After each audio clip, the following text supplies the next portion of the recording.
पहला R X L X ही था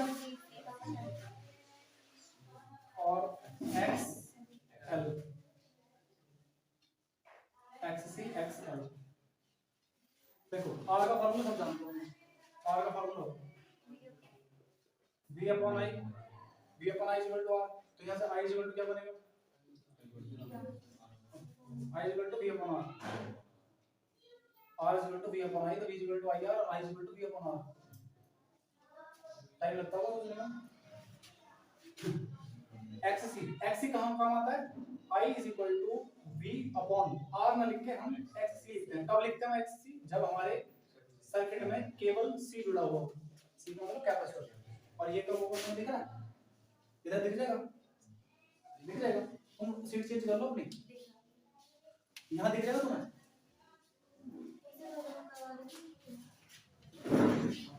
तुम यहां बैठ जाओ,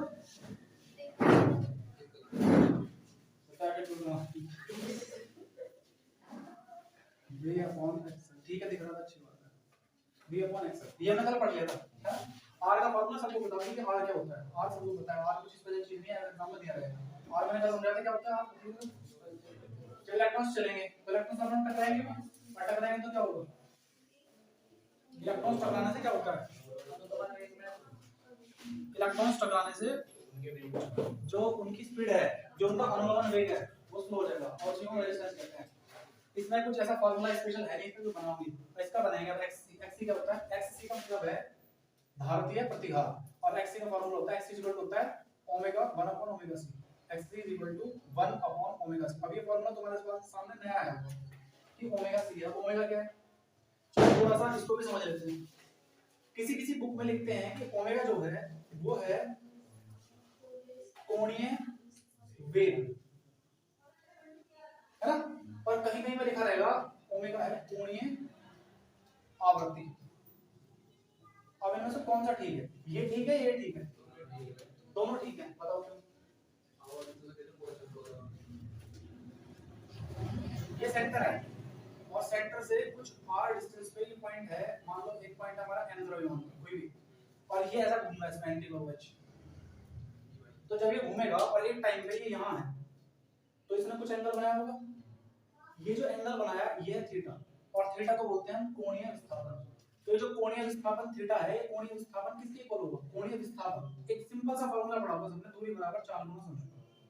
पढ़ा है, 4 गुना समय। व्हाट इज चाल, चाल को अगर हम, ये तो अदिश है, दूरी अदिश है, चाल अदिश है और समय तो अदिश होता है। समय कभी कुछ हो नहीं सकता, समय दिशा नहीं होती। दिशा होती है समय, कि समय आगे भी चला गया, समय पीछे भी चला गया।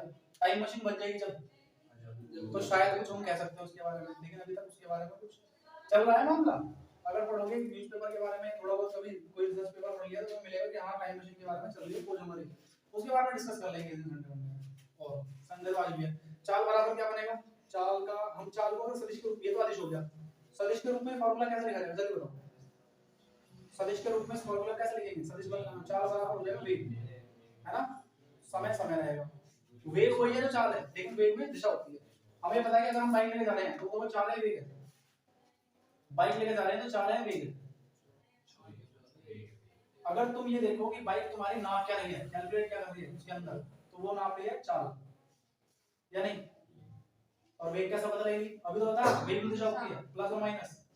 प्लस माइनस का मतलब क्या, तुम अपने घर से चले और तुम गए किसी x डिस्टेंस पे 10 किलोमीटर दूर, तो तुम जब गए तो एक डायरेक्शन तुम्हारी पॉजिटिव समझ लो उसको, चाहे नेगेटिव मान लो उसको। अब तुमने वो डायरेक्शन मान ली जो भी थी, अब जब वापस अपने घर आओगे तो वो नेगेटिव होगा। ये पहले अगर पॉजिटिव हो तो भी नेगेटिव होगा, पहले नेगेटिव होगा पॉजिटिव होगा, एक डायरेक्शन हमारी उल्टी होगी इससे। इसको तो बोलेंगे हमने दोनों दिशा ले ली हमने, तो टोटल कितना बनेगा 0, तो ये विस्थापन है। लेकिन तुम्हारी बाइक 0 दिखाएगी, तुम्हारी बाइक में पेट्रोल खत्म हुआ, घटा तो डबल डबल घटा है, जाने में भी आने में भी, तो वो जो उसमें मीटर नाप रहा है वो तो नाप रहा है तुम्हारे चाल को और दूरी को। और जो तुम एक्चुअल में फील करोगे वो क्या करोगे, वेग, क्योंकि प्लस माइनस में हिसाब हमारे साथ, और दूरी का मतलब विस्थापन। तो इस सदिश को लिखेंगे, दूरी को क्या लिखते हैं, विस्थापन। चलो अगर ये विस्थापन है तो ये कोणीय बनेगा, इसको हम कोणीय भी बना सकते हैं। तो कोणीय विस्थापन क्या होता है, कोणीय विस्थापन बराबर क्या हो जाएगा, कोणीय वेग और गुणा समय।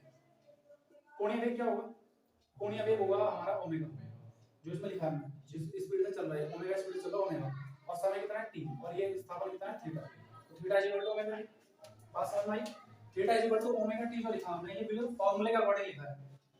बट अब यहाँ पे बात ये कि कोणीय वेग है कोणीय आवृत्ति है, चलो समझाता हूँ।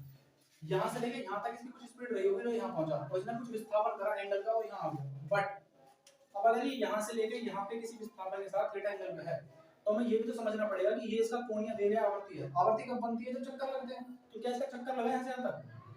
एक चक्कर का कुछ हिस्सा है, चक्कर नहीं है। चक्कर कब बनेगा? जब यहाँ से घूम के दोबारा यहाँ पे आएगा तो एक चक्कर पूरा हो जाएगा। ऐसे अगर ये 8-10 चक्कर लगा दे तो मैं इसको ऐसे नापूं कि यहाँ से यहाँ तक इसने कितना एंगल बना लिया, या मैं इसको पूरे चक्कर के हिसाब से नापूं?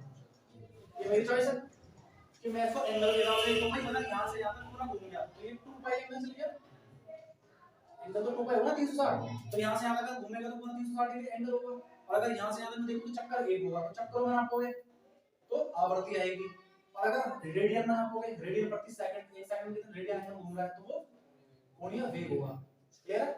अब दोनों में फर्क कुछ है नहीं, तुम कोणीय वेग को कोणीय आवर्ती कह सकते हो, कोणीय आवर्ती कोणीय वेग क्योंकि तुम चक्कर तो नाप रहे एक तरह से, तुम एंगल नाप रहे हो कि इतना एंगल घूम गया, फिर भी गोल गोल चक्कर ही है ना। कोई तुमसे कह रहा है कि मैं तो भाई 2 पाई डिग्री एंगल घूम गया, 2 पाई रेडियन एंगल घूम गया, तो 2 पाई कितना घूम गया? वो एक चक्कर।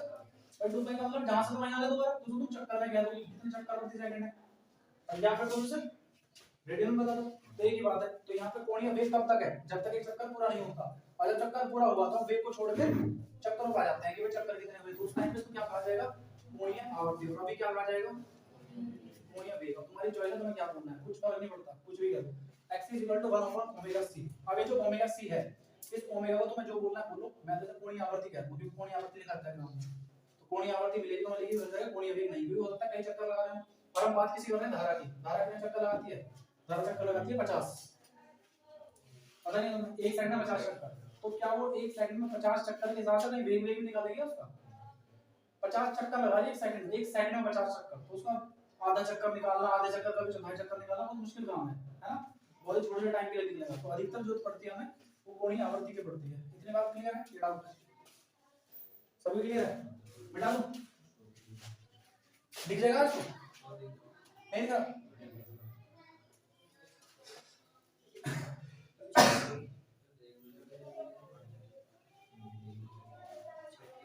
चलो यहाँ पे 1 ओमेगा सी है, तो ओमेगा सी का मतलब क्या है?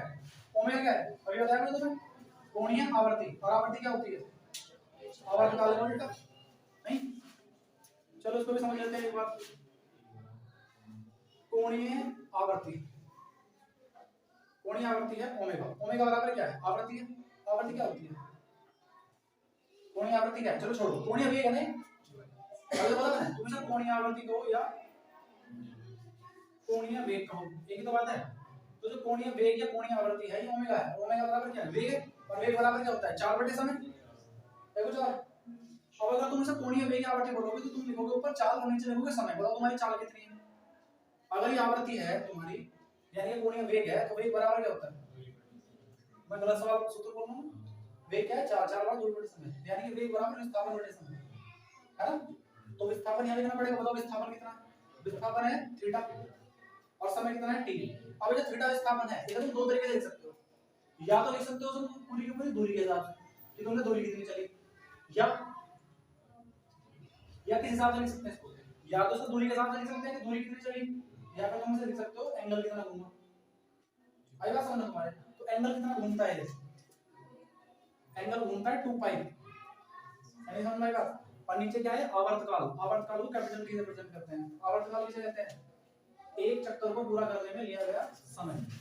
धारा द्वारा, तो धारा है चलती है, एक चक्कर कहां पूरा हुआ? यहां पे पूरा हुआ एक चक्कर, तो यहां से लेके यहां तक जो पहुंची वो एक चक्कर, आधा चक्कर या आधा चक्कर ही, तो जितना टाइम लिया होगा यहां तक 1/50 सेकंड ली होगी इसी ने, मतलब याद हो मैंने। तो इसका आवर्तकाल है। तो आवर्तकाल का मतलब क्या है? एक सेकंड में पूरा, मतलब एक चक्कर में लिया गया समय, ये टी है। तो 2π/t क्या है हमारा? ओमेगा। अब तुमने ये भी पढ़ा होगा मेरे हिसाब से कि 1/t जो होता है ये होता है हमारा फ्रीक्वेंसी के बराबर। अब फ्रीक्वेंसी को देखो, फ्रीक्वेंसी को ये बोल दो चाहे न्यू बोल दो। जब तुम ऑप्टिक्स में जाओगे यानी कि सेकंड पार्ट में फिजिक्स के, तो वहां तो मिलेगा रे ऑप्टिक्स में, वेव ऑप्टिक्स में, दोनों में मिलेगा तुम्हें लगभग, लेकिन वेव ऑप्टिक्स में ज्यादा है, यानी कि सेकंड पार्ट जो है तरंग प्रकाश में मिलेगी हमें बहुत ज्यादा आवृत्ति।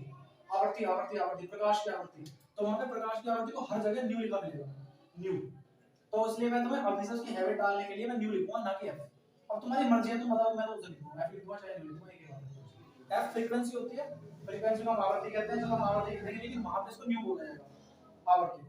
अब तुम्हें जो मर्जी वहां वो लिख देंगे, जब मैं एफ लिख देता हूं तो टी जो है 1/t जो है ये किसके बराबर है, ये एफ के बराबर है, और एफ क्या है हमारी आवृत्ति। तो ये बताओ ये ओमेगा क्या थी, ये भी तो आवृत्ति थी नहीं, ये कोणीय आवृत्ति है ना, ये कोणीय आवृत्ति है, ये केवल आवृत्ति है, तो 1/t f। तो इसको तुम ओमेगा को क्या लिख सकते हो, ये तो 2 पाई है, नीचे क्या है t, इसका मतलब आवर्तकाल। अब 1/t है, 1/t को क्या लिख सकते हैं f, तो क्या तुम इसे 2 पाई f लिख सकते हो, तो ओमेगा क्या है 2 पाई f, ये फॉर्मूला याद रखना, ओमेगा को 2 पाई f लिखा जा सकता है जहां पे f आवृत्ति है। बात समझ में आई कि नहीं आई, आगे तो समय बराबर, चलो एक और फार्मूला इसी के साथ ही दे देते हैं। एक हमने सुना है आवर्तकाल के बारे में, आवर्तकाल, आवर्तकाल है समय, समय बराबर दूरी बटे चाल, सुना है ना। दूरी को तुम यहाँ किस रूप में नापना चाहते हो, जो तुमने दूरी चली है वो तुमने दो तरीके से चली है, या तो तुम दूरी चलोगे लेंथ में, लिनियर रेखीय, रेखीय पथ, जैसे एक तार है, तार है हमारा तार, मान लो ये है, ठीक है, और इसको मैं गोल बना दूं, इसको मैं गोल बना दूं ऐसा, तो गोल बनाने पे क्या होगा, इसकी जो दूरी है तार की, दूरी का मतलब लेंथ, लंबाई, वो तुमने गोल बना दी तो ये परिधि होगी इसकी 2 पाई r है, इसको मैं खोल दूं तो ये सीधी होगी, तो ये क्या बन गया लेंथ, तो क्या l बराबर 2 पाई r ना होगी, तो गोल गोल बनाओगे तो 2 पाई r कहलाएगी, सीधी बनाओगे तो r कहलाएगी। बट एक बात है, जब तुम गोल गोल बनाओगे तो तुम उस टाइम पे गोलीय पथ पे गति भी करोगे, करोगे ना, और अगर सीधी नापोगे तो तुम्हें किसी गोलीय पथ पर गति करने की आवश्यकता है नहीं। समय बराबर, मैंने बोला तुम्हें समय बराबर होता है दूरी बटे चाल, दूरी तुमने कितनी चली 2 पाई r, समझ में आई। अगर तुम दूरी 2 पाई r चलोगे, ये तुम्हारी दूरी है, तो तुम्हें नीचे क्या चाहिए, समय बराबर दूरी बटे चाल, तो चाल कितनी है तुम्हारी, चाल है तुम्हारी v, बताओ v क्यों, तुमने दूरी कैसी चली है सीधी, भाई 2 पाई r तुम बोल रहे हो, तो 2 पाई r का मतलब है तुम तो परिधि की बात कर रहे हो, और वो परिधि हमारी लेंथ के बराबर है, परिधि क्या है चारों तरफ की लंबाई, क्या एंगल है वो, कोणीय की बात है इसमें नहीं, इसमें कहीं कोण की बात है, कहीं कोण की बात नहीं है, तो तुम सिंपल से किस तरह से बोल सकते हो, समय बराबर, समय बराबर कह सकते हो तुम दूरी बटे, मतलब समय बराबर दूरी बटे चाल, दूरी बटे चाल को कह सकते हो तुम आराम से विस्थापन और बटे वेग। तो बताओ विस्थापन कितना है, विस्थापन तुम्हारा परिधि के बराबर है, विस्थापन यहाँ पे क्या है, विस्थापन आपकी परिधि है, जब तुम चक्कर लगा रहे हो तो परिधि बराबर कितनी बनती है, परिधि होती है 2 पाई r, और वेग क्या है v, वेग को v बोलते हैं। 11th क्लास में हमने एक चीज पढ़ी थी कि एक होता है v और एक होता है ओमेगा, यानी कि ये वाला कोणीय वेग, कोणीय वेग और वेग में एक संबंध है, और वो है v बराबर r ओमेगा, सुना है या नहीं सुना है। अगर हम त्रिज्या से गुणा करते हैं कोणीय वेग की तो वो रेखीय वेग हो जाता है, यानी कि नॉर्मल वेग हो जाता है, v बराबर r ओमेगा, तो तुम यहाँ पे क्या लिख सकते हो v के प्लेस पे, ये क्या आ जाएगा 2 पाई r, और नीचे क्या आ जाएगा r ओमेगा, r कैंसिल, कितना हो गया 2 पाई अपॉन ओमेगा, हुआ नहीं t, तो t हमारा 2 पाई अपॉन ओमेगा हो सकता है। बात समझ में आई। अब यहाँ से विस्थापन और परिधि वाली हटा देते हैं, अब डायरेक्ट हम कोण पाते हैं, तो समय बराबर दूसरा सूत्र क्या बन सकता है हमारा, तुम अगर हर चीज कोण में लोगे तो तुम कोणीय विस्थापन लोगे ना, कोणीय विस्थापन, तो नीचे भी क्या आएगा, क्या भी वेग आएगा, नीचे भी क्या आएगा, नीचे आएगा कोणीय वेग। तो मुझे बताओ कोणीय विस्थापन कितना होगा, यानी कि कितना कोण चले तुम एक चक्कर में, t है एक चक्कर को पूरा करने में लिया गया समय, तो मुझे बताओ कि एक चक्कर में तुमने कितना विस्थापन करा, एंगल का, कोण का 2 पाई, वेरी गुड 2 पाई, और तुम्हारा कोणीय वेग कितना है, कोणीय वेग कितना है, कोणीय वेग तो लिख रहा है, कोणीय वेग या कोणीय आवृत्ति ओमेगा, तो नीचे क्या लिख देंगे ओमेगा, तो एक t का सूत्र हमारा क्या हो गया 2 पाई अपॉन ओमेगा, इस तरीके से, और दूसरा हो गया इस तरीके से 2 पाई अपॉन ओमेगा। अब तुम्हारी चॉइस है कि तुम्हें t को 2 पाई अपॉन ओमेगा किस रूप में कहना है, या तो तुम सीधे वेग के हिसाब से नीचे भी नॉर्मल वेग से डिवाइड करो r ओमेगा लिख के, तो तुम्हारा r कैंसिल हो गया बचेगा, या फिर डायरेक्ट बात समझ लो कि एक चक्कर को पूरा करने में समय जो एंगल घूमता होता है 2 पाई, और स्पीड कितनी है ओमेगा, एंगुलर स्पीड, तो हमारा दोनों क्या बन जाएंगे t 2 पाई अपॉन ओमेगा, दो सूत्र याद रखने हैं, एक तो t 2 पाई अपॉन ओमेगा, और दूसरा omega is equal to 2 pi F, 2 pi F बिल्कुल। ओहो कैसे कैसे ओमेगा के प्लेस पर 2 पाई एफ रख दें यहाँ पे, अच्छा यहाँ पे रख दें इसमें ओमेगा के प्लेस पर 2 पाई एफ रख दें, हाँ तो 1/f बचेगा t इक्वल टू, ये भी देखा था मैंने पूरा, ठीक है ना, ये भी हमारा समझ आई बात। ये तो भाई साहब ने वेरीफाई कर दिया, उत्तर की जांच वही है, छोटी क्लास में पढ़ेगा, उत्तर की जांच करो, उत्तर की जांच होगी तो ये सही है।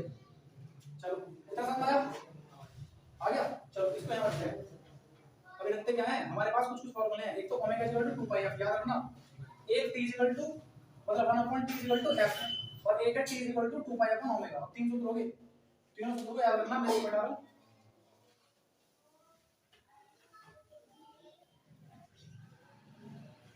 रखो ओमेगा प्लेस पे क्या रखेंगे 2 pi F C, this is X C, ठीक है। तो एक्स सी की वैल्यू अपनी 2 पाई एफ सी होगी, यहाँ पे 1/f को क्या लिख सकते हैं, t क्या लिख सकते हैं भैया, जब t इक्वल टू 1/f है तो 1/t इक्वल टू f है, तो 1/f इक्वल टू t है, आपस में ऐसे बोला ना इनका, तो 1/f को क्या लिख सकते हो t, तो इसको लिख दो t अपॉन 2 पाई सी। तुम ये भी लिख सकते हो, तुम ये भी लिख सकते हो, और तुम ये भी लिख सकते हो, ये सबसे फेमस है, ये तो कहीं यूज मैंने देखा नहीं आपको, क्योंकि 1/f को कह सकते हैं t, लेकिन बहुत बड़ा इसका यूज है।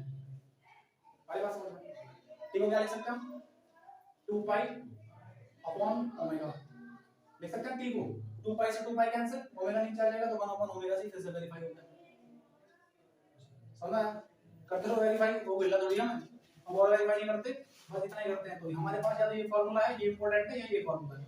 अब इसके फार्मूले पा लो, xl क्या है, xl है हमारा ओमेगा l, डायरेक्ट यहाँ पे 1/ओमेगा c नहीं है, xl ओमेगा l, क्लियर। अब अगर ये ओमेगा l है तो ओमेगा l का मतलब क्या होता है, ओमेगा का मतलब हम मानते हैं 2 पाई fl, बस इतना ही है, और तो क्या लिखेंगे, तो xl = 2 पाई fl और xl = ओमेगा l। और फार्मूले आते रहेंगे, जगह छोड़ देना इनके नीचे, मैं एक बता रहा हूं इसमें हमारे फार्मूले बनेंगे, दोनों समझ में आया। तो तुम्हें r का कोई स्पेशल फार्मूला याद करने की जरूरत है नहीं, तुम्हें याद करने की जरूरत है xl की और xc की। xl समझ में आया, क्या है xl, कल पढ़ा था। xl वो प्रतिरोध एक तरह का जो कुंडली लगाती है या परिनालिका लगाती है, जब गोल गोल घूमती है करंट, और ये डीसी में नहीं लगता, क्योंकि डीसी में धारा चेंज नहीं होती, एसी में लगता है। और ये कब लगता है, एक्ससी, एक्ससी का मतलब है, ऐसे मतलब है जब आपके पास डीसी हो, अगर डीसी होगी तो धारा रुक ना जाएगी, डीसी थोड़ी चलती है, एक कैपेसिटर में से डीसी थोड़ी निकल जाएगी, एसी चलेगी, क्योंकि डीसी तो एक बार चार्ज करके छोड़ देगी उसको, डीसी लगातार चार्ज, याद है कल का। मेरे पास दोबारा इतना स्टेमिना नहीं है जो चेंज करता रहूं, बताता रहूं। अच्छा इसको समझो, फॉर डीसी समझना थोड़ा, फॉर डीसी, डीसी के लिए एफ की वैल्यू कितनी है, फ्रीक्वेंसी की वैल्यू कितनी है, आवृत्ति की वैल्यू कितनी है, बताओ। आवृत्ति की वैल्यू है 50 हर्ट्ज, सब जानते हैं। इंडिया में 50 हर्ट्ज सप्लाई है, कितने पे, 220 वोल्टेज में, है ना, एसी की। और डेवलप्ड कंट्रीज में, विकसित देशों में 60 हर्ट्ज 110 वोल्ट। तो क्या इन्हें इतना शॉक लगेगा, करंट लगेगा जितना हमें लगता है, इन्हें कम लगेगा, समझ में आई। तो एग्जाम में अगर तुम्हें किसी क्वेश्चन में ऐसा दिया हुआ हो तो समझ लेना वही डे करंट नहीं है, वो कहीं और की धारा की बात चल रही है, और अगर ऐसी हो तो ये हमारे देश की करंट है। तो अभी मैं अपने देश के हिसाब से चल रहा हूँ कि भाई f बराबर 50 हर्ट्ज है हमारी, ठीक है।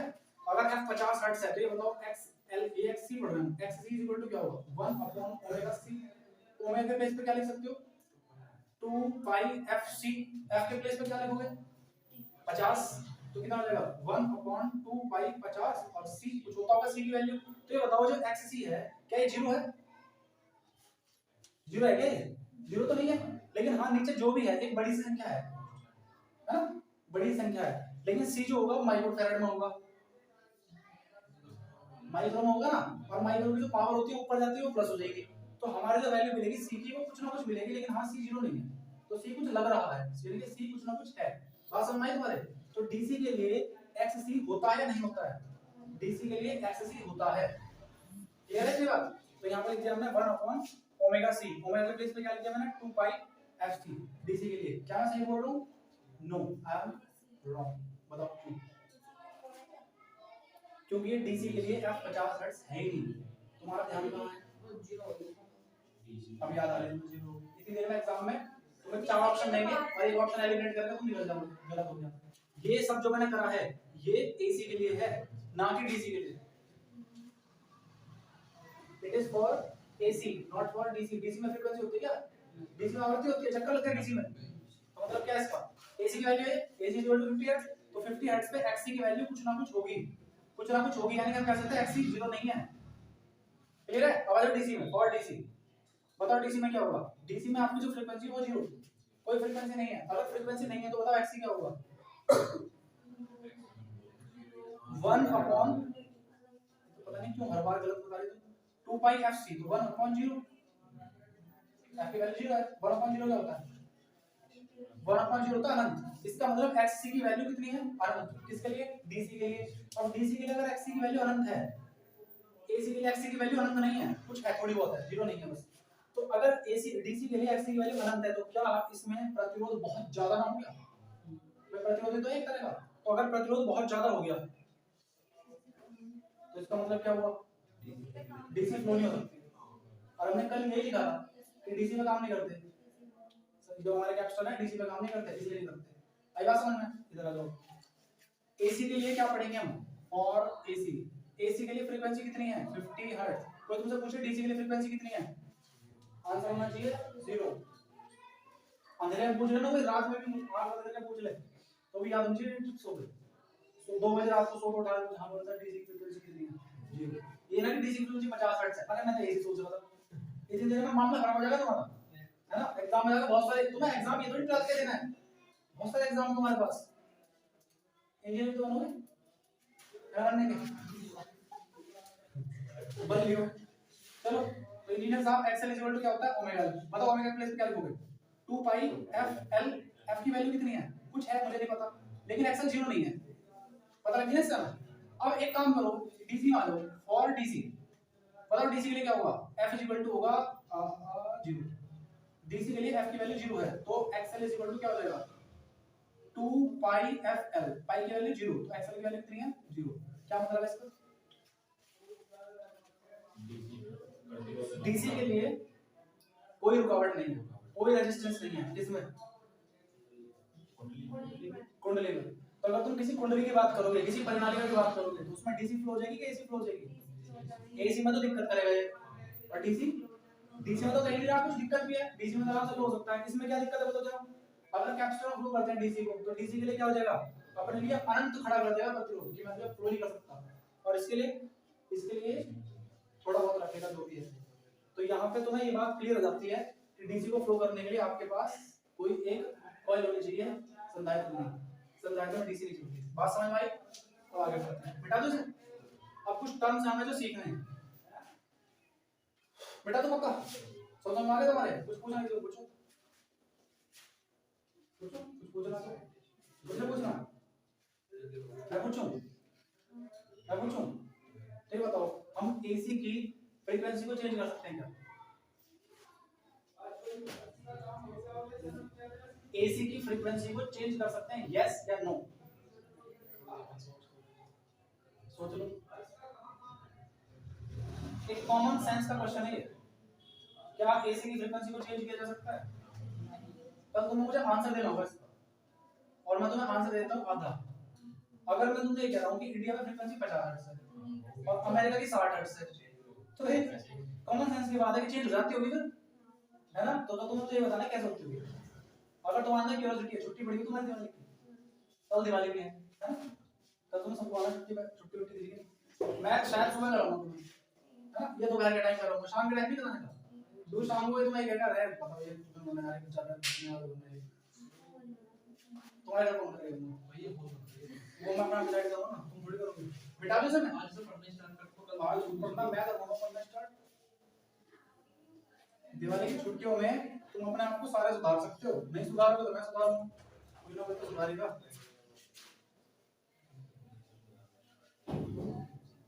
वो क्या है, वो एक डायलॉग था महाभारत का, जब जब पृथ्वी पर धर्म वो कैसा है, अधर्म बढ़ता है तो भगवान अवतार लेते हैं, लेंगे भगवान अवतार, दिवाली आ रही है, आने वाले भगवान जी 14 वर्ष के वनवास के बाद तो भैया हाँ, अब कुछ कुछ फेमस टर्म्स देख लो, कुछ टर्म्स, टर्म्स का मतलब है पद, कुछ पद है हमारे, कुछ कुछ बातें जो लिखी जाती है, जैसे I R M S, V sorry, जैसे आई ऐसे वी आर एम एस होगा, चलो वी लिखूं क्या, मैं वी लिख देता हूँ, वी आर एम एस, एक होता है वी एवरेज, एक होता है वी खाली वी, चलो खाली वी लिखते हैं, और वी आर एम एस, एक होगा वी इंस्टेंटेनियस, और एवरेज वी, एक होगा वी नॉट, फिलहाल तो याद आ रहा है, इनके बारे में एक बार समझ लो, क्योंकि चैप्टर में ये तुम्हारे सामने आते रहेंगे बार बार। सबसे पहले वी क्या है, वी वोल्टेज का एक सिंबल है, कुछ नहीं, वी सिंबल है वोल्टेज का, इससे ज्यादा कुछ नहीं है, क्लियर। मैं तुम्हें 2 दिन बेस के बता दिए सारे, ये इंट्रोडक्शन का पार्ट है 2 दिन का। अब तुम्हें इस चैप्टर में कहीं भी मुझसे पूछने की जरूरत नहीं पड़ेगी कि हम क्यों पढ़ रहे हैं, ये हम क्या पढ़ रहे हैं, ये हम क्या नहीं पढ़ रहे, सब समझ आ जाएगा तुम्हारे। अब मैं तुम्हें फ्री कॉल पढ़ाऊंगा, और अब डायरेक्ट हम कल से ऐसा स्टार्ट कर देंगे, एनसीईआरटी है ना वो, एक एक टॉपिक वाइज, बिल्कुल ऐसे। अब ये सारा बेस अपने ध्यान रखियो, इनके सबके नोट्स बना लियो अच्छे से, रफ पे लिख के, जो समझना है वैसे पूछ लियो, ठीक है। ऐसा ना हो तुम्हारे में से कि तुम्हें कुछ पता ही नहीं है इसके बारे में। अगर तुम्हें इसके बारे में कुछ नहीं पता, इस चैप्टर के बारे में कुछ नहीं कर सकते, कुछ भी रटोगे बस तुम, और रटने वाले को मार्क्स नहीं आते, पता ना। तो वी एवरेज क्या है, सिंबल है, बस इससे हम इसको प्रदर्शित करते हैं कि वी एक वोल्टेज है, वोल्टेज का पता है, और कुछ नहीं है। ये वी एवरेज, वी एवरेज क्या है, औसत, औसत वोल्टेज है। वी आरएमएस क्या है, वर्ग माध्य मूल, वर्ग माध्य मूल का मतलब है, वर्ग का मतलब होता है स्क्वायर, स्क्वायर, माध्य का मतलब होता है मीन, और मूल का मतलब होता है रूट। देखो क्या बना, आर एम एस, इंग्लिश में हर चीज उल्टी सी पढ़ी जाती है, जैसे क्या पढ़ोगे इसको, पेड़ का आम, आम का पेड़ है ना, उल्टी तरीके से ऐसा लगती है, इंग्लिश अधिकतर ऐसे होता है ना, Ram is a boy, Ram है एक लड़का, पढ़ते कैसे हैं, राम एक लड़का है, मतलब कुछ भाई उनकी एक लैंग्वेज है, हमारी एक अपनी लैंग्वेज है, उनकी कुछ लिपि अलग है, हमारी लिपि देवनागरी है, तो इस तरह ही पढ़ी जाएगी, root mean square, R M S ऐसा करके। ये मैंने तुम्हें एक दिन ऑफ का अपोस्ट्रोफी एस का बताया था ना, कुछ रिलेशन याद है किसी को, बता देना, जैसे मुझे लिखना हो यहाँ पे राम्स बुक, ये सही है गलत है,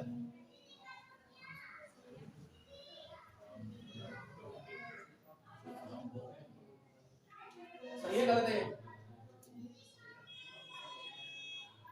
बुक्स कलर,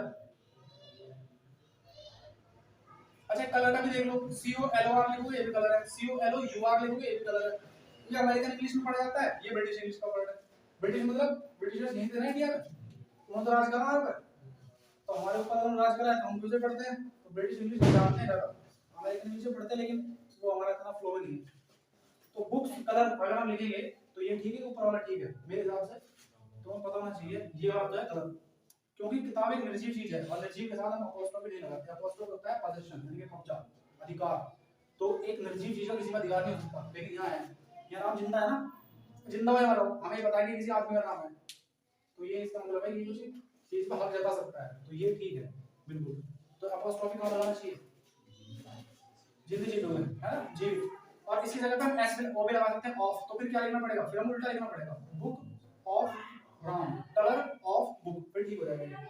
एक अपोस्ट्रोफी एस कहां और नहीं लगता, जहां पे ऑलरेडी एस की साउंड हो, लिख सकते हैं, गलत है सही है, ये गलत है, क्या पढ़ोगे इसे, रमेश, सांप से भुगता होगा तुम ऐसे करोगे, तो यहाँ पे गलत हो जाएगा, इंग्लिश में ऐसी लैंग्वेज थोड़ी है कि तुम जबरदस्ती किसी को बोलना चाहोगे, इजी बनाने के लिए क्या करेंगे, अपोस्ट्रोफी एस हटा, अपोस्ट्रोफी लगा रखेंगे, एस हटा देंगे, तो रमेश बुक, और ठीक है, या फिर बुक ऑफ रमेश तो ठीक है, हर कंडीशन का ऑफ तो ठीक है, लेकिन उल्टा पढ़ा देता हूं, कहां चले गए, कहां थे बताओ, चलो इसको मिटाओ, इसको पढ़ेंगे, इंग्लिश का टाइम देना, इंग्लिश पढ़ेंगे, छोड़ो। वीआरएमएस वर्ग माध्य मूल, वी इंस्टेंटेनियस, ये क्या है, तात्क्षणिक, तात्क्षणिक का मतलब, अगर मैं तुमसे कल पूछूं कि मैं वी एवरेज लिख रहा हूं, तो तुम्हें पता होना चाहिए वी एवरेज क्यों लिख रहा है, क्या इसका मतलब, ठीक है, जैसे वी है जैसे आई भी है, अगर वी लिख रहा हूं तो आई भी होगा, वी आरएमएस, वी एवरेज है तो आई एवरेज भी होगा, वी आरएमएस है तो आई आरएमएस भी होगा, अपने आप समझ लेना उस चीज को, समझ जाओगे। तो तात्क्षणिक फास्ट का मतलब होता है इंस्टेंटेनियस, इंस्टेंटेनियस। वीओ क्या है? वीओ नहीं, वी नॉट, वी0। वी0 क्या है? वी0 है हमारा पीक वैल्यू यानी कि शिखर मान, शिखर, पीक, चोटी, जेनिथ, समिट, सारे वर्ड शिखर के यानी कि टॉप, हाँ, एपिटॉम। तो अगर हम वी नॉट की बात करते हैं तो ये शिखर। अब मैं तुम्हें सारी बात समझाता हूँ कि मैं तुम्हें कहना क्या चाह रहा हूँ और इसका मतलब क्या क्या होता है। चलो बनाते हैं। ऐसा हमारी चल रही है वोल्टेज V। क्या करंट वैसे चलेगी? हाँ जी, करंट वैसे चलेगी, करंट वैसे चलती है। लेकिन हो सकता है कोई आगे कोई पीछे हो। हमें एक चीज और पढ़नी है, मैं भूल जाऊंगा, लिख दूंगा पहले। फेज डिफरेंस पढ़ना है, फेज डिफरेंस। फेज डिफरेंस को समझो एक बार। फेज डिफरेंस का मतलब है, ये फेज है, फेज का मतलब होता है कला और इसका मतलब होता है अंतर। तो इस शॉर्टकट में क्या बनेगा? क्या बनेगा? कालांतर नहीं, कलांतर। कालांतर का मतलब होता है समय के बाद, काल समय, कालांतर यानी कि पहले प्राचीन समय में, कालांतर में। हिंदी नहीं जाते, नहीं रहो। कला अंतर, कलांतर। कला का मतलब क्या होता है? फेज। तुमने सुना है phase, negative phase, positive phase.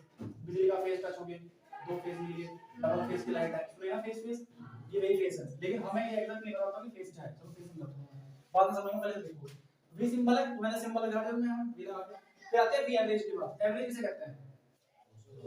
औसत का मतलब क्या है? औसत सबसे पहले मिलिट्री में यूज हुआ था, मिलिट्री में। तो हम जान रहे हैं, मैंने मैथ्स पढ़ाते हुए मिलिट्री में औसत कैसे यूज हुआ था? गोली दागनी थी, शूट करना था किसी भी टारगेट को, तो कैसे शूट करेंगे? टारगेट को कैसे शूट करेंगे? सबसे पूछेंगे तुझे कितनी गोल लग रहा है, तुझे कितनी गोल लग रहा है, तुझे कोई कहेगा 10 मीटर लग रहा है, कोई 20 मीटर लग रहा है, तो सबको जोड़ दो और जितने हैं उतने से डिवाइड कर दो। उससे फिर निशाना लगा के अगर मारेंगे गोली तो शायद वो ठीक लग जाएगी, आसपास ही लगेगी, है ना? मैं 50 आदमी सबने एज पूछूं तो मुझे तो सबका एवरेज मिलेगा, वो लगभग ठीक होगा ना मेरी एज जितनी। हम इसी एज से पूछ लो, कोई छोटा सा बच्चा है, अगर अंकल आप तो 100 साल के हो, मुझे पता ही नहीं एज का मतलब क्या है, तो ये तो सेंस नहीं है। एवरेज कब निकलता है? जब कई सारे ऑब्जर्वेशन तुम्हारे साथ हो, है ना?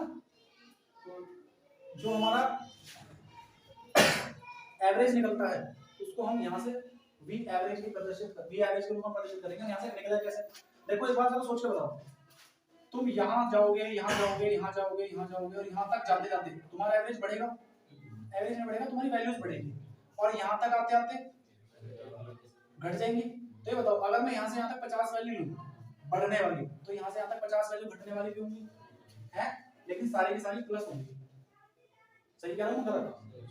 1 2 3 4 5 4 3 2 1 सारी पॉजिटिव होंगी। सबको जोड़ोगे तो जो तुम्हें रिजल्ट मिलेगा वो भी एक पॉजिटिव वैल्यू होगा। समझ में बात आई? अब एक काम इसी में नीचे कर दो, इसी काम को। तो यहाँ तक तुम्हें कुछ ना कुछ वी एवरेज मिला कि नहीं मिला?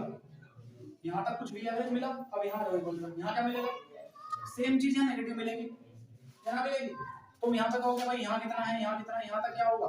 नेगेटिव होता चला जाएगा, फिर थोड़ा सा बढ़ता चला जाएगा, यहाँ आके जीरो हो जाएगा। अब सोचो, जितना यहाँ पे यहाँ तक नेगेटिव हुआ उतना फिर यहाँ पे जीरो हो जाएगा दोबारा। तो ये वैल्यू सारी की सारी नेगेटिव रहेगी। तो इसका भी कुछ अपना वी एवरेज निकलेगा कि नहीं निकलेगा? वी एवरेज निकलेगा इसका भी। अगर इसका भी वी एवरेज अपना है, इसका भी अपना वी एवरेज है, और मैं ये कहूं कि क्या आधे साइकिल तक मुझे एवरेज मान मिला या नहीं मिला, तो आंसर क्या होगा? आधे साइकिल तक मिला, प्लस में मिला, और फिर आधे साइकिल में माइनस में मिला। अब एक काम करो, पूरे साइकिल ले लो, तो पूरे साइकिल में क्या मिलेगा? यहां से लेके यहां तक तो प्लस, और यहां से लेके यहां तक उतना ही माइनस, तो टोटल कितना आएगा? 0। तो एक संपूर्ण साइकिल का यानी कि संपूर्ण चक्र का वी एवरेज कितना होता है? रीजन समझ में आ गया क्यों? संपूर्ण चक्र में आपको 0 मिलना है, क्योंकि ऊपर प्लस लेकर नीचे माइनस मिलेगा। अभी काम करो, अगर तुम्हें संपूर्ण चक्र का 0 मिल रहा है, संपूर्ण चक्र लेना ही क्यों है? आधा चक्र ले लो। तो वी एवरेज निकालने के लिए जब तुम डेरिवेशन करना है तुम्हें आधे चक्कर की डेरिवेशन करोगे पूरे चक्कर की। पूरे चक्कर का तो आधा करके लिख दो 0। एवरेज नहीं होता पूरे चक्कर में कुछ भी, जितना प्लस उतना माइनस, लेकिन आधे चक्कर में एवरेज होता है। समझ में आई? तो अगर करंट में तुम्हें आधे चक्कर के लिए मेजर करना है, कुछ प्लस प्लस प्लस प्लस के लिए मेजर करना है, या तुम किसी ऐसे डीसी को कर रहे हो तो पल्सेटिंग डीसी है, समझा था? जो डीसी ऐसे चल रही हो तो प्लस प्लस साइकिल में रहेगी, तो उस टाइम पे तुम एवरेज निकाल सकते हो हाफ साइकिल का, आधे चक्कर का। और अगर तुम पूरे चक्कर में निकालना चाहोगे तो 0 है। क्लियर है? तो जब तुम डेरिवेशन करेंगे वी एवरेज या आई एवरेज निकालने के लिए तो कितने में करेंगे? आधे चक्कर का। पूरे का नहीं, क्योंकि पूरे का 0 होता है। क्लियर है? Plus half minus half 0। इधर आ जाओ, VRMS क्या है? एवरेज समझ में आ गई तुम्हारे? समझ में बताओ कि एवरेज का मतलब सारे साइकिल जोड़ो, जितने में तुमने लिए 50 मान ले, 50 ले, 1000 ले, 1000 ले, 1000 से डिवाइड कर दो। VRMS का मतलब root mean square velocity, sorry it is not velocity, root mean square voltage. बताओ root mean square voltage, root mean square voltage का क्या पता? रूट मीन स्क्वायर का मतलब है सबसे पहले जो भी तुम्हें वोल्टेज मिली है, मान लो कि तुम्हारे पास एक वोल्टेज है V, ठीक है? सबसे पहले क्या करो उसका,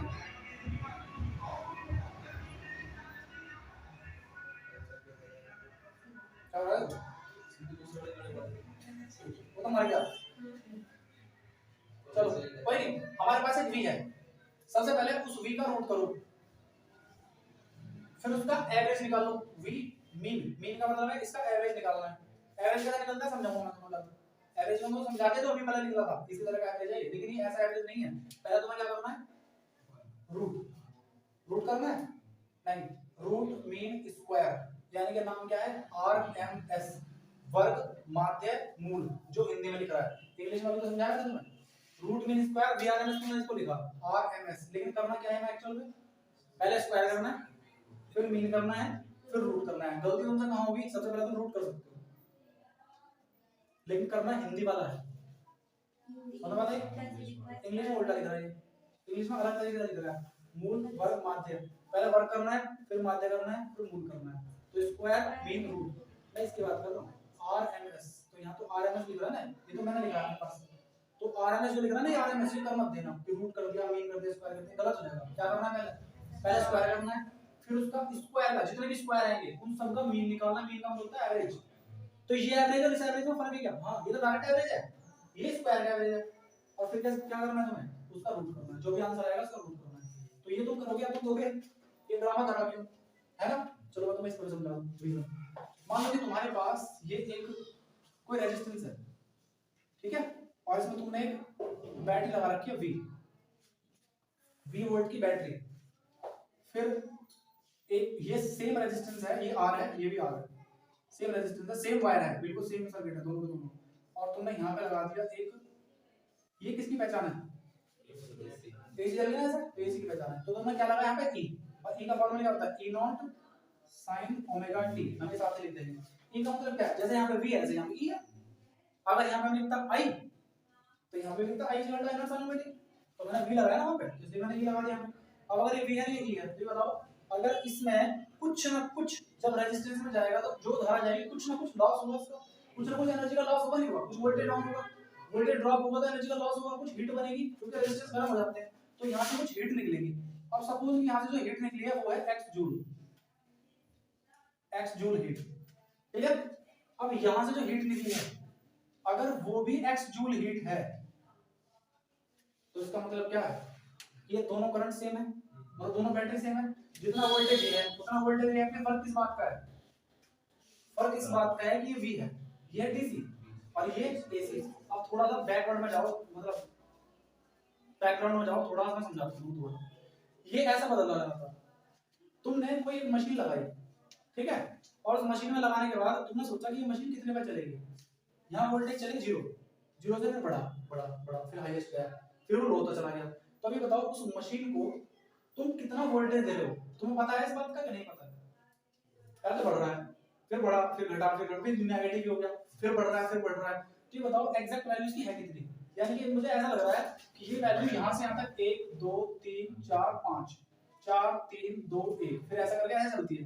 तो ये बताओ इसे हम 5 दे रहे हैं, 4 दे रहे हैं, 3 दे रहे हैं, 2 दे रहे हैं, 1 दे रहे हैं, 0 दे रहे हैं ना, इसे हम दे क्या रहे हैं, एक्चुअल में हमें जो वोल्टेज दिया जा रहा है किसी सर्किट को वो है कितना, इनमें से कौन सी वैल्यू है, एवरेज है वो, गलत, यू आर रॉन्ग, एवरेज नहीं है, क्योंकि फिर तो कंप्लीट साइकिल में 0 है। बताओ कंप्लीट साइकिल में एक पूरे चक्कर में 0 दे रहा है, तो एवरेज तो नहीं है, एवरेज तो केवल आधे साइकिल के लिए इंपॉर्टेंट है तुम्हारे लिए, पूरे साइकिल का मतलब नहीं है उसका। तो ये बताओ इनमें से कौन सी ठीक है वैल्यू, 5 हाईएस्ट वैल्यू, फिर ये कहां है, तो फिर क्या बताओ, अगर हम एक ऐसी 5 वोल्ट की डीसी दे दें, 5 वोल्ट की डीसी दे दें, तो फिर वो और ये बराबर ही हो जाएगी, और इसका तो कंटीन्यूअसली 5 5 5 वोल्ट ही मिल रहा है इसको, और इसको क्या मिल रहा है 0 1 2 3 4 5, पता नहीं क्या मिल रहा है इसको, तो इसमें से कौन सी ठीक है, और एग्जैक्ट आगे जाके क्या होगा, फिर घटना है, फिर बढ़ना है, तो अब इसमें से कौन सी ठीक है? इस वैल्यू को हम VRMS कहते हैं जो एग्जैक्टली हमारे सर्किट को मिलती है। नहीं समझ में आई? मैं समझाता हूँ। मान लो कि कोई आदमी, मैं किसी की शादी में गया, ठीक है, और मैंने शादी में जाके एक भी पूरी नहीं खाई, ना मैंने एक भी वो खाई, क्या होता है वो नाम मिठाई, पूरी रोटी से बनती है आजकल, नान की रोटी तो वो जो भी है उसे खाते हैं। तो मैंने एक भी ना तो वो खाई ना पूरी खाई, मैंने कुछ नहीं खाया, बट मैंने कुछ और खा लिया, गोलगप्पे खा लिए या व्हाटएवर जो भी कुछ है वहां पर वो मैंने खा लिया। तो ये बताओ मेरे पेट में कुछ गया नहीं गया? कुछ गया, तो कुछ रोटी के बराबर गया होगा ना, जितनी मैं रोटी खाता उतने के बराबर मैंने वो सब खा लिया। समझ में आ रहा है तुम्हारी? बस वही आरएमएस है। तुमने रोटी ना खा के रोटी की जगह से कहीं और से खा लिया तुमने, तो वही तो आरएमएस हुआ तुम्हारा, या तुम्हारी समझ नहीं आई? आगे बात समझ। एक आदमी की जॉब थी 10,000 रुपए महीना की, छूट गई वो, तो उसने अपना खेत में आके किसी के मजदूरी करी, कुछ करा कैसे करेगा, 10,000 रुपए ही उस महीने में अर्न कर लिए उसने। तो ये बताओ उसकी इक्वल अनदम था, पहले किसी और सोर्स से आ रही थी अब किसी और सोर्स से आ रही है। तो अगर मैं तुमसे कह रहा हूं कि अगर तुम 5 वोल्ट की किसी को डीसी दे दो तो एग्जैक्ट 5 वोल्ट मिल रहा है, समझ में तुम्हारे पास प्रॉपर 5 वोल्ट आ रहा है, तो तुम क्या करोगे? डीसी को भी मतलब एसी को इनमें से किस वोल्ट पे भेजोगे? उसे भेजना है वीआरएमएस, क्लियर है? तो उस एसी का अगर वीआरएमएस 5 हुआ तो वो उतने डीसी के बराबर काम करेगी। जो डीसी तुम्हारा काम कर रही थी 5 वोल्ट की, एसी कितना काम करेगी? एसी कितने वोल्ट की काम करेगी? ये कौन डिसाइड करेगा? ये हमारा वीआरएमएस डिसाइड करेगा। क्लियर है? देखो पीक वैल्यू तो 5 है इसकी, तो क्या मुझे 5 मिल जाएगा सर्किट में? 5 से कम ही मिलेगा, खुद ही सोचने की बात है। तो वो जो हमें 5 से कम मिलेगा, मैं तुमको बताता हूं कितना मिलेगा, वो 70% के आसपास मिलेगा, 70 से 71 के बीच में, 70.7%। नहीं समझ में आया? चलो समझते हैं। ये एसी का ग्राफ है और यहां तक मैक्सिमम जो एसी जाती है आपकी वो जाती है 100 एम्पीयर, ठीक है? तो ये बताओ जो तुम्हारे सर्किट में लग रही होगी, ये सर्किट में 100 एम्पीयर जाएगी या उससे कम जाएगी या उससे ज्यादा जाएगी? ज्यादा का तो मतलब नहीं है, जब हाईएस्ट वैल्यू 100 है ज्यादा जा नहीं सकती। तो ये बताओ ये 100 एम्पीयर जो मैक्सिमम करंट है, यानी कि यहां पे जाके 100 है, यहां पे ये तुम्हारे सर्किट में कितने एम्पीयर का काम करेगी? 100 का कर देगी या नहीं करेगी? पहले बताओ। 100 का तो नहीं कर सकती, 100 का तो वो करती जो डीसी लग जाती 100 की, वो प्रॉपर 100 ही जाती, तो वो 100 का काम करती, बट ये 100 का काम करेगी। ये तो घट भी रही है, नेगेटिव नेगेटिव सब हो रही है, तो ये कितने का काम करेगी? ये इसका 70.7 एम्पीयर, यानी कि 100 का इतने परसेंट, यानी कि 70.7 एम्पीयर का काम करेगी। इसका मतलब ये है कि अगर तुम किसी ऐसी एसी को लगाते हो जिस एसी की मैक्सिमम वैल्यू कहां तक जा रही है? 100 तक, तो तुम उसके तुल्य, उसके इक्विवेलेंट कितनी डीसी लगाओगे? 70.7 एम्पीयर। समझ में आई? जितना ये डीसी काम करेगी उतना ये 100 एम्पीयर मैक्सिमम वाली एसी काम करेगी। तो फिर इस एसी की इतनी वैल्यू के बराबर औकात है या नहीं है? तो इसी को क्या कहा जाता है शास्त्रों में? इसी को आईआरएमएस या वीआरएमएस कहा गया है। बात समझ में आई? जितना काम डीसी करती है अगर उतना ही काम मुझे एसी पे करवाना है, तो एसी की कौन सी वैल्यू ली जाए इनमें से? ना तो वी, ना एवरेज, ना इंस्टेंटेनियस और ना वी नॉट। वो कौन सी वैल्यू है? वीआरएमएस, यानी इनमें सबसे इंपॉर्टेंट वैल्यू भी वीआरएमएस है। आगे बात समझ लो तुम्हारे, या भी नहीं है? वीआरएमएस कौन सी वैल्यू है? वीआरएमएस वो वैल्यू है जो हम उसको हटा के एसी सोर्स को और उतने ही की डीसी लगा सकते हैं और वो दोनों समान काम करेंगे। आगे बात समझ में कि नहीं आई? ये सेल चल रही है घंटे की, और घंटे की सेल को मैंने कुछ ऐसा जुगाड़ बनाया कि मैं इसे एसी से भी चला सकता हूँ और डीसी से भी चला सकता हूँ। डीसी पे चल रही है 1.2 वोल्ट के आसपास के सेल से, तो 1.2 वोल्ट का अगर मुझे एसी का सोर्स लगाना हो तो 1.2 उसका क्या होना चाहिए? वीआरएमएस होना चाहिए। तो ये बताओ क्या उसका मैक्सिमम भी 1.2 होगा? मैक्सिमम 1.2 नहीं, वो ज्यादा होगा उससे, तो उसका 70% मैक्सिमम का 70% 1.2 होना चाहिए। आई बात समझ लो। तो ये कितनी होती है? ये होती है 63.7, 63.7। आई एम नॉट 100% श्योर कितनी है, इतनी होगी बस, 63.7% के आसपास ये वाली होती है। अगर तुम 100 एम्पीयर करंट दे रहे हो तो एवरेज कितना बनेगा? 63.7 एम्पीयर। और अगर तुम 100 एम्पीयर वोल्टेज करंट दे रहे हो मैक्सिमम, कि मैक्सिमम 100 तक जाएगी करंट, 100 एम्पीयर तक या 100 वोल्टेज मान लो वोल्ट तक, तो उसका एक्चुअल में तुम्हें कितना मिलना है?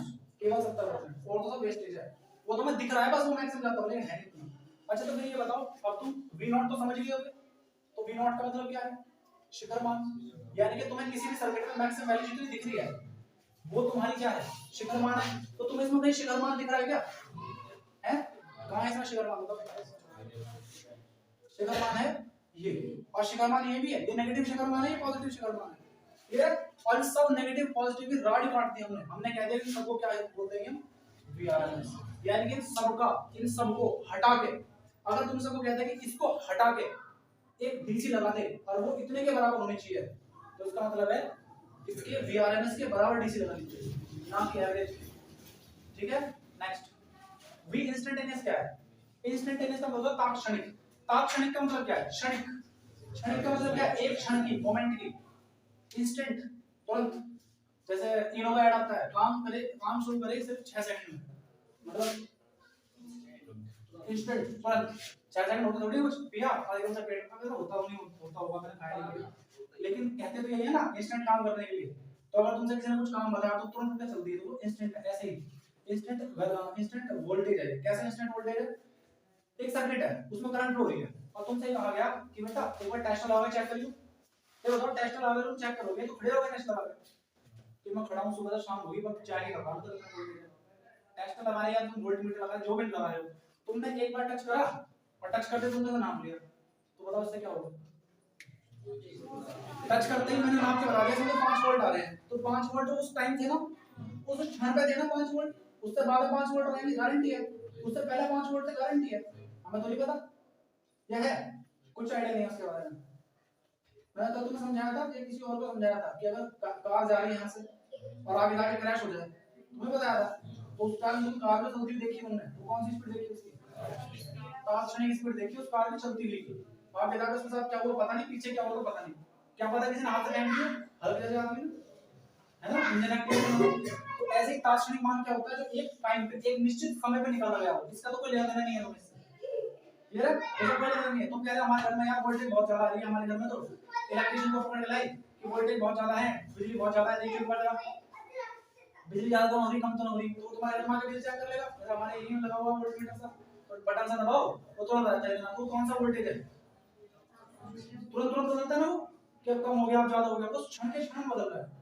तो कौन सा वोल्टेज हुआ? तात्क्षणिक ये हो गया। बाइक लेके जा रहे हो तो बाइक की स्पीड कैसी है? 1 2 3 4 5 6 बढ़ते जाता है नंबर से, फिर घटते जाएगा नंबर से, सुई होगी तो सुई घूमेगी, तो वो कौन सी स्पीड बता रहा है? उसी समय की। क्लियर है? ऐसा नहीं होता कि चलो बेटा चलो, जब तुम यहाँ वापस आ जाओगे तब बताएंगे तुम्हारी एवरेज कितनी थी, ऐसा नहीं होता। वो तुरंत की तुरंत ही बताएगा, और वो ये बचेगी, है ना, कि अब कितनी चल रही है। अब बाइक चला रहे हैं हाईवे पे, हमारी बाइक चल रही है 80 की स्पीड पे, ज्यादा चलाते हैं बुरी लगी, 80 की स्पीड पे चला रहे हैं, तो 80 की नीचे देखा 80 आ रहा है, तो वो कौन सी स्पीड है? तात्क्षणिक, है ना। हो सकता है उस टाइम हमारे सामने कुछ आ जाए, हमारी स्पीड 0 हो जाए 1 सेकंड में, तो उस टाइम पे कितनी स्पीड है? 0। वो कौन सी है? वो भी तात्क्षणिक है। तो तात्क्षणिक का मतलब एक क्षण की। और v नॉट तो तुम्हारे समझ में आ गया होगा। तुम्हें ये बताओ, किसी में डाउट है क्या जो मैंने बताया? तुम सब समझ जाओगे। हमें ये भी निकालना है वी एवरेज, लेकिन ये आधे चक्कर के लिए निकालना है। हमें वी आरएमएस भी निकालना है, लेकिन ये पूरे चक्कर के लिए निकालना है, क्योंकि यही तो जरूरी है हमारे लिए, है ना। तो एक बात बताओ, 50 एम्पीयर की करंट लगी हुई है, 50 एम्पीयर की करंट मतलब है मैक्सिमम वैल्यू कहां तक जा रही है उसकी? 50 तक। तो तुम्हें जो सर्किट में मिलेगी वो 50 मिलेगी, इससे कम ज्यादा मिलेगी? कम मिलेगी। बताओ कितनी मिलेगी? 70.7 का आधा तो तुम्हें जानते होगे, 7 का आधा 3.5 होते हैं, और 70 का आधा 35 होते हैं, तो 35 में 3.5 जोड़ोगे तो कितना मिलेगा? ऐसे ही है। अरे क्या कहते हो? 35.35 समझ नहीं? इतनी एम्पीयर की करंट हमें इसमें से मिलेगी, यानी कि 35 के आसपास। 50 लगाने पे 35 मिली, तो और कहां गई? बस दिख रही थी इतनी जाती हुई, वो एवरेज में कम कर दी सबने, इतने कम ज्यादा। क्या हमें ऐसे कैसे पता चलेगी धारा कैसे चलती है? इधर ऐसा हो गया जैसे वो कौन सी फिल्म है, 3 इडियट्स है, गुड क्वेश्चन, 3 इडियट्स है, you are very good question. ये धारा ऐसे चलती है, हमें इसलिए पता लगती है कि जब भी हम किसी सर्किट के एनालिसिस करते हैं, सर्किट के बारे में समझते हैं, ये तो बहुत मोटा क्वेश्चन हो गया, जब हम किसी सर्किट के बारे में समझते हैं ना, किसी भी सर्किट को, तो उस टाइम हम ये देखते हैं कि ये सर्किट बिहेव कैसा कर रहा है इस सर्किट के अंदर। तुम ये पूछते मेरे से कि इससे पहले जो हमने निकाला था एक्स और एक्सएल, भी हमें कहां से पता लगे? जब किसी सर्किट को तुम एनालिसिस करोगे, ये तुम्हारे सामने बहुत गलत नहीं दिखेगा, एक बहुत ही अल्ट्रा माइक्रोस्कोप लेके बैठ जाओ, तो तुम अपने पता लगेगी क्या हो रहा है इसके साथ। एक कैमरा लो जिसका फ्रेम रेट बहुत ज्यादा हो, यानी कि जो बहुत ही स्लो मोशन की वीडियो बना सकता हो, तुम देखे होंगे बहुत सारे गोली की वीडियो बना लेते हैं। मैं साउथ की फिल्मों की बात नहीं कर रहा, मैं एक्चुअल में फिल्मों को शूट करने की बात कर रहा हूँ कि वे इतने भी स्लो कैमरे हमारे पास कि बुलेट जाती हुई वीडियो बना लेंगे, यानी कि उसको फोटो आ जाएगी उसमें। और वीडियो क्या है, वीडियो क्या है, वीडियो फोटोज है जो कि लगा दे तुमने एक के बाद एक। तुम एक सेकंड में कितने फोटो लगा सकते हो, जितने लगा दोगे उतना ही स्मूथ वीडियो बन जाएगी तुम्हारी, है ना। जैसे वो मैं ऐसा गया यहाँ से यहाँ तक, मेरे फोटो खींचते रहो, मेरे फोटो खींच लो 50, तो मेरे 50 फोटो होंगे यहाँ से यहाँ तक, उन 50 फोटो को एक के बाद एक लगा दो तो मैं चलता हुआ दिखूंगा, है ना। और ये मेरे 3 फोटो हो तो ऐसा दिखना चलता हुआ, ऐसे यहाँ से यहाँ आगे। तो ये हमारी स्लो रेट होती है। तो तुम किसी चीज को अगर समझना चाहते हो बहुत ही स्लो करके देखो उसको, अपना आप समझ मान लीजिए अच्छा है चलिए, कभी ज्यादा है कभी मंदी, कभी ज्यादा कभी मंदी, और हमने साइंस में पढ़ी रखा है कि ऐसा तो ऐसा चलती है, सिंपल राउंडिंग मोशन और यही है, ठीक है। बहुत बड़े बड़े एक्सपेरिमेंट हुए, रदरफोर्ड का एक्सपेरिमेंट नहीं पढ़ा तुमने, 10 मिलियन में से 20 बार कण वापस आ गया 180 डिग्री, बताइए 10 मिलियन, 1 मिलियन तो कम से कम है ही, 1 मिलियन में से 20 कण तो वापस ही आएंगे, 10 हो जाते हैं कभी कभी। और सोचो कि 1 मिलियन होगा 10 लाख, उसने एक्सपेरिमेंट कितनी बार करा होगा। इलेक्ट्रॉन प्रोटॉन तो दिखते भी नहीं, अंदाजा लगा होगा अंदर चले जाके कि कहां इलेक्ट्रॉन कहां प्रोटॉन, उसने कितनी बार एक्सपेरिमेंट करा होगा, 10 लाख बार एक्सपेरिमेंट करा होगा, तब जाके वैल्यू मिली है। तो पूरे पूरे साइंटिस्ट ने पूरी पूरी जिंदगी लगा दी तब हमें मिला। तो इसलिए बहुत आसान है अगर करोगे तो, लेकिन करोगे तो, बिना करे तो कुछ नहीं मिलना। अब ये तुम्हारे पता पड़ा। अब फेज डिफरेंस बात करें कि भाई फेज डिफरेंस क्या है। कल से स्टार्ट हो जाएगा डेरिवेशन, और डेरिवेशन में सभी की मैं तुम्हें एक लाइन में नहीं बताऊं कि ये क्या है, क्योंकि मैं पहले बता चुका हूं। फेज डिफरेंस का मतलब, फेज डिफरेंस का मतलब मैंने कल समझाया था, क्या बताया तुमने, चीटी चलती देखी है, क्या चलती है चीटियां, एक के बाद एक, अगर कहीं पे घर वाला है तो क्या चलती है, एक के बाद एक चीटी कुछ सुगंध छोड़ती है अपने पीछे, कुछ केमिकल टाइप या राज जैसे छोड़ते हैं सलाइवा जैसे, तो उसके पीछे भी चलती है साथ। तो चीटी एक के पीछे भी चलती है, बिल्कुल रास्ता बना देती है साफ करके धूल से। तो जो एक के पीछे एक चल रही है उनका आयाम, सॉरी उनका जो ये है फेस, ये एक है, कला उनकी एक है। कला का मतलब, कला देखो कलाबाजी है ना, कलाबाजी उल्टी सीधी कूद के फ्लिप बैक फ्लिप। तो ये जो है हमारी कला एक वही है, कला, कला का मतलब है यहाँ पे कि तुम जब चलोगे तो तुम ऐसा चलोगे, ऐसा करके मटकते हुए। अब तुम्हारे पीछे पीछे कौन आ रहा है, तुम्हारे पीछे पीछे कौन आ रहा है, ये तो वोल्टेज है, पीछे पीछे कौन आ रहा है, करंट, करंट और वोल्टेज एक साथ चलते हैं। देखो तुम पुश करोगे तो करंट चलेगी, चला कौन रहा है, वोल्टेज, तो वोल्टेज भी चलेगा, चलते दोनों ही है। और हमें इनके बीच में ही वी और आई के बीच में ही निकालना पड़ता है फेज, वी और आई के बीच में। अगर तुम वी और आई के बीच में फेज डिफरेंस निकालना चाहते हो, तुम जैसे ऐसा चल रहे हो यहाँ, तो तुम्हारे साथ साथ करंट भी चलेगी। तो जब करंट चलेगी तो करंट चलेगी कैसे, इसी को फेज बोलते हैं। करंट का भी एंगल कितना है देखो, अब करंट चलेगी तो करंट क्या इतनी हाईएस्ट वैल्यू तक पहुंचेगी जहां तक ये पहुंचा। वोल्टेज ज्यादा होता है ना हमारे घर में, तो कल भी समझा रहा 220 वोल्टेज हमारे घर में, तो करंट कितनी है 220, करंट तो कम ही होती है ना। तो करंट का ग्राफ इतना ऊंचा नहीं जाता तो क्या रहेगा, हल्का सा रहेगा नीचे।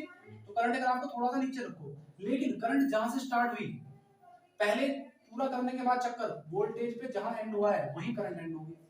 यानी कि एक चक्कर को पूरा करने में जितना वोल्टेज ने टाइम लिया है उतना ही करंट ने टाइम लिया है। अगला चक्कर पूरा करेगी जब सेम, तो ये भी वहीं पे खत्म होगी जहां पे दूसरा मतलब पूरा चक्कर खत्म हुआ। पहला आधा चक्कर जहां पूरा हुआ दोनों का साथ हुआ, दूसरा चक्कर से पूरा हुआ आधा चक्कर दोनों का साथ हुआ, फिर भी दोनों साथ साथ चलेंगे आगे तक। तो इसको क्या कहेंगे हम, कि दोनों के दोनों वी भी और आई भी, ध्यान रखना आई का ग्राफ इतना नहीं उठेगा, आई का ग्राफ उतना इसलिए उठता है कि आई की वैल्यू तो ज्यादा जाती है, वोल्टेज जाती है। कलम सारा पढ़ेंगे आई की वैल्यू कहां तक जाती है, मतलब वोल्टेज की वैल्यू 311 311 मुझे याद नहीं, 312 का कुछ है, 311 वोल्टेज तक मैक्सिमम वैल्यू होती है इसकी। वो कैलकुलेशन करेंगे मिल जाएगा। 311 वोल्टेज तक मैक्सिमम जाती है, 311 फिर माइनस जाती है वोल्टेज की वैल्यू, लेकिन मिलते कितना है, मिलते कितना 200। तो 311 का 70.7% 220 मिलेगा, निकल गया। समझ में तुम्हारे। तो यहां से जब वोल्टेज करंट चलेगी तो करंट साथ साथ साथ साथ काट रहे दूसरे को, साथ साथ पूरे चक्कर कर रहे हैं, जिसको हम बोलेंगे समान समान कलांतर है। मतलब कलांतर जीरो है, कला का अंतर जीरो है, कला में कोई डिफरेंस नहीं है। और अगर हम ये कहें कि भाई ये तो है वोल्टेज और तुम्हारी जो करंट है वो कैसी है, पहले बताओ इसमें 90 डिग्री गैप कहां है, जीरो 90, ये जीरो है, अरे ये जीरो है, ये 90 डिग्री का कोण है, ये पाई है, ये कितना है 3 पाई/2, ये कितना है 2 पाई। समझ बात आई। तो तुम करंट को जब चलाओगे तो करंट कैसे चलनी चाहिए, करंट इसके साथ साथ चलनी चाहिए। अगर कलांतर जीरो है तो कला का अंतर कुछ है नहीं, तो लेकिन कलांतर है तो करंट अगर पीछे कर दिया हमने तो कैसा पता चलेगा करंट पीछे है। देखो अगर हम इंडक्टर लगा दें कॉइल लगा दें, कॉइल, कल तुमने कॉइल पढ़ा था, तो कॉइल क्या करती है बताओ? कॉइल अपने अंदर से प्रवाहित होने वाली धारा को, माने कुंडली अपने अंदर से प्रवाहित होने वाली धारा को प्रेरित धारा के कारण रोकती है या नहीं रोकती? प्रेरित धारा इधर चलेगी, एक्चुअल धारा इधर होगी, होगी ना? अगर एक्चुअल धारा इधर है और सब घटा रहे हैं तो इसका मतलब वो इधर ही हो जाएगी, कितना से बढ़ाऊंगे तो वो अपोज करते हैं किस चीज का? धारा का। तो अगर तुम किसी ऐसे सर्किट को लेकर उसमें कुंडली है तो उससे तुम्हारी धारा पिछड़ जाएगी। क्यों पिछड़ेगी? क्योंकि कुंडली धारा का अपोज करती है, कल पढ़ाया तो मैंने। तो अगर तुम किसी एल सर्किट की बात करोगे, एल परिपथ की, एल का मतलब जिसमें की कुंडली लगी हुई हो, तो तुम्हारी धारा को पीछे ले जाएगा वो। तो ये बताओ, जब ये एक आधा चक्कर कर चुका होगा, क्या उस टाइम पे धारा का आधा चक्कर हो जाएगा? नहीं, धारा का आधा चक्कर नहीं होगा। तो धारा कितना चक्कर होगा? धारा 90 डिग्री पीछे रहेगी। कल समझाऊंगा 90 डिग्री क्यों रहती है पीछे, क्लियर है? डेरिवेशन करके समझ में आएगा। तो इसके 90 डिग्री का कहां मतलब है? 90 डिग्री का मतलब है ये यहां से स्टार्ट हुआ तो धारा कहां से स्टार्ट होगी? यहां से, यानी कि ये यहां से लेके यहां तक पूरा चक्कर कर लिया इसने, तो धारा बेचारी बाद में करेगी। कैसे? क्योंकि धारा स्टार्ट ही बाद में हुई है, तो धारा का चक्कर कहां जाकर पूरा होगा? यहां। अब जरा सोच के देखो, अगर ये यहां से जाके यहां चक्कर पूरा कर लेती है तो धारा का चक्कर पूरा कहां हुआ था? यहां जाके। अब जब ये अगला चक्कर पूरा करेगी तो धारा का अगला चक्कर कहां जाके पूरा होगा? धारा का अगला चक्कर वहां जाके पूरा होगा जहां पे इसका चक्कर पूरा हो जाएगा। इसको पहले मैं राइट से इससे बनाता हूं। ये हमारा वोल्टेज है, तो बताओ सर अगला चक्कर वहां पूरा होगा। यहां से स्टार्ट हुई, यहां से चक्कर पूरा करा, फिर इसका यहां दूसरा चक्कर कंप्लीट हो गया, तो इसका दूसरा चक्कर कहां कंप्लीट होगा? यहां। बात समझ आई? कैसे? देखो, आधा चक्कर कंप्लीट तो इसका आधा चक्कर बाद में कंप्लीट होगा, फिर इसका पूरा चक्कर कंप्लीट तो इसका पूरा चक्कर आधा 90 डिग्री बाद में कंप्लीट होगा। तो ये बाद में चलती रहेगी, 90 डिग्री पीछे रह जाएगी। समझ गए? 90 डिग्री पीछे रहेगी। और अगर मैं ये कहूं कि मुझे आगे करनी है तो बताओ आगे कहां से स्टार्ट होगी? अगर हम ये कहें कि हम धारा को आगे लेके जाना चाहते हैं तो ये धारा आगे कैसे चलेगी? बताओ, ये वोल्टेज तो वहीं रखना है, वोल्टेज कहीं नहीं लेके जाना, वोल्टेज वहीं से स्टार्ट करो। कौन पीछे होगा? धारा या वोल्टेज? धारा के बेस पे ग्राफ बना लो, तुम्हारी मर्जी है, तुम कहीं बना सकते हो, लेकिन मैंने वोल्टेज फिक्स कर दिया। तो बताओ धारा कहां रहेगी? अगर हम सी सर्किट लेंगे तो सी सर्किट क्या करता है बताओ? सी सर्किट वोल्टेज को पकड़ के क्या करता है? तुमने कल समझाया था। सी का काम क्या है? कैपेसिटर का काम क्या है? अगर तुमने वोल्टेज घटाया तो कैपेसिटर क्या करेगा? बढ़ाएगा। और अगर बढ़ाया तो चार्ज होएगा, यानी कि वोल्टेज लेगा उसमें से, तो वो वोल्टेज के पीछे बढ़ा देता है। जैसे कि हमारी कुंडली धारा के पीछे पड़ी हुई है, सेम उसी तरह वोल्टेज के पीछे पड़ा हुआ है कैपेसिटर, यानी कि संधारित्र। तो संधारित्र वोल्टेज को पीछे कर देगा। बताओ वोल्टेज कितना पीछे होगा? 90 डिग्री। तो 90 डिग्री हम या तो ये कहते हैं वोल्टेज पीछे हो गया, ये कहते हैं धारा आगे होगी। एक तो बात है, मेरा भाई मेरे से 10 साल बड़ा है, तो सिंपल ये मतलब है कि मैं 10 साल छोटा हूं। तो ऐसे अगर हम ये कह रहे हैं कि ये 90 डिग्री पीछे है तो इसका मतलब धारा आगे है। अब धारा आगे से स्टार्ट कर दो, बताओ 90 डिग्री आगे कहां होगा इसका? 90 डिग्री कहीं ऐसा होगा आगे, क्या ना होगा? ऐसे होगा ना? तो 90 डिग्री कहां दिखेगा बताओ? 90 डिग्री दिखेगा तुम्हें यहाँ π/2, नेगेटिव π/2, और यहाँ दिखेगा पॉजिटिव π/2। तो बताइए कहां से स्टार्ट होगी तुम्हारी धारा? धारा स्टार्ट होगी यहाँ से। क्या इतनी ऊपर तक जाएगी? नहीं, ऊपर तक तो नहीं जाएगी, लेकिन हाँ ऐसे चलेगी धारा। अब सोच के बताओ, इसने अपना चक्कर कहां पूरा करा? यहाँ। और धारा ने कहां कर दिया? इससे पहले धारा ने चक्कर पूरा कर दिया ना, फिर ये आगे चला तो ये चक्कर पूरा कहां करेगा? जहां भी करेगा ये बाद में करेगा, आगे धारा ने पहले भी पूरा करेगा। तो देखो पहला पूरा चक्कर किसने पहला करा? इसने तो करा यहाँ पे जाके, और धारा ने कर दिया यहाँ पे। धारा पहले से स्टार्ट हो गई। तो रनिंग होती है ना, तुमने देखा होगा रनिंग में पोजीशन मिलती है, कोई पहले से दौड़ता है, कोई पीछे से दौड़ता है, आगे से, है ना? उधर कोड जैसे। तो जो आगे से दौड़ेगा, मतलब जिसकी पोजीशन आगे होगी, वो पहले चक्कर पूरा कर लेगा। उसे दौड़ने के लिए पहले मिलेगा तो अपना पहले चक्कर पूरा कर लेगा। तो फेज में कौन आ गया? कलांतर कितना है? 90 डिग्री। कलांतर, कला का अंतर 90 डिग्री, तो कलांतर है तो 0 होगा, और या 90 डिग्री। इस समय समरी ये मिली, अगर r लगा हुआ है, r का मतलब केवल प्रतिरोध लगा हुआ है, कहां प्रतिरोध? प्रतिरोध मिटा दिया हमने पहले वाला है। अगर r लगा हुआ है तो जो v और i हैं उन दोनों का एक ही कलांतर रहेगा, और अगर l लगा हुआ है तो कलांतर 0 भी हो जाएगा। कलांतर 0 हो जाएगा। कलांतर 0 हो सकता है अगर हमने प्रतिरोध लगा रखा r। कल पढ़ेंगे इसको। अगर r लगा लिया तो कलांतर 0 रहेगा, ठीक है? अगर c लगा दिया तो वोल्टेज बढ़ जाएगा, और अगर i लगा दिया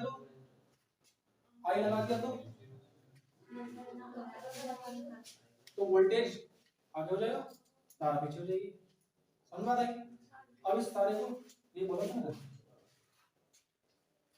ये जो ऊपर वाला ग्राफ है ये किसके लिए है?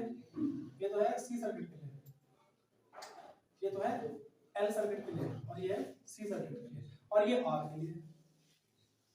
ठीक है, अभी हम आगे आगे पढ़ेंगे सब कुछ। एलसीआर में तीनों वैल्यू आ जाएंगे, एल भी आ जाएगा, सी भी आ जाएगा, आर भी आ जाएगा। तुम ये बताओ तुम्हें समझ में आया जो मैंने आज बताया? और हमारा इंट्रो पार्ट खत्म हो गया, कल से डेरिवेशन स्टार्ट होगी। कल मैं तुम्हें सिखाऊंगा कि एवरेज कैसे निकलता है आधे साइकिल का पूरे साइकिल का, धारा का एवरेज, धारा का एवरेज, वोल्टेज एवरेज। ठीक।